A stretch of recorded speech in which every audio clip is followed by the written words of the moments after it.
আজকে জরুরি একটা কাজে নীলফামারী গেছিলাম। সেখান থেকে আসার পথে হঠাৎই বৃষ্টির কবলে পড়ে যাই। তবে নীলফামারী শহর থেকে বের হয়ে আসার পরে একবারের জন্যও কিন্তু মনে হয় নাই যে এই ধরনের বৃষ্টির কবলে আমরা পড়তে পারি। মানে আমরা ইপিজেটের কাছাকাছি আসা পর্যন্ত এটা মনেই হয় নাই যে বৃষ্টির কবলে আমরা পড়তে পারি, কারণ আকাশ ফ্রেশ ছিল একদম। তবে নীলফামারী সৈয়দপুরের মাঝামাঝি এসে মনে হয় যে আসলে আকাশটা মেঘলা, হয়তোবা বৃষ্টি আসতে পারে, যদিও বা এর আগে বৃষ্টির কোনো আভাসই ছিল না।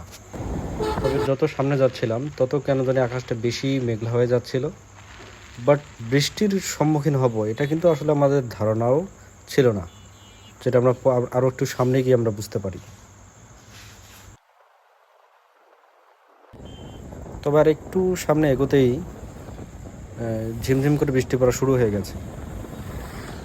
মানে বৃষ্টির তীব্রতা একটু বাড়তেছে যত সামনে আমরা যাচ্ছি, আর গাড়ি চালানোটাও কঠিন হয়ে যাচ্ছে, কারণ এই বৃষ্টিটা সরাসরি চোখে এসে আঘাত লাগতেছে। মানে আরেকটু যদি বেশি বৃষ্টি হয় হয়তো বা গাড়ি চালানো সম্ভবই হবে না।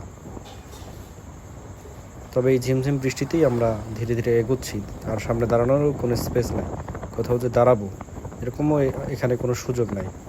তবে দেখি এভাবেই আমরা সামনে কত দূর যেতে পারি।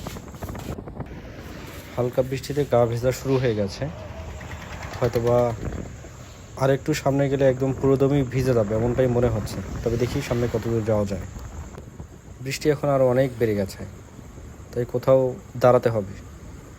না দাঁড়ালে হয়তো বা আর সামনে যাওয়া সম্ভবই হবে না।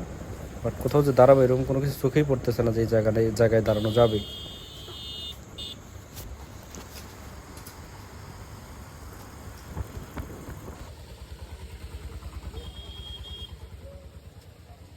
এখন এখানে দাঁড়াই আছি, আর বাইক রাখার কোনো জায়গাই পাই নাই।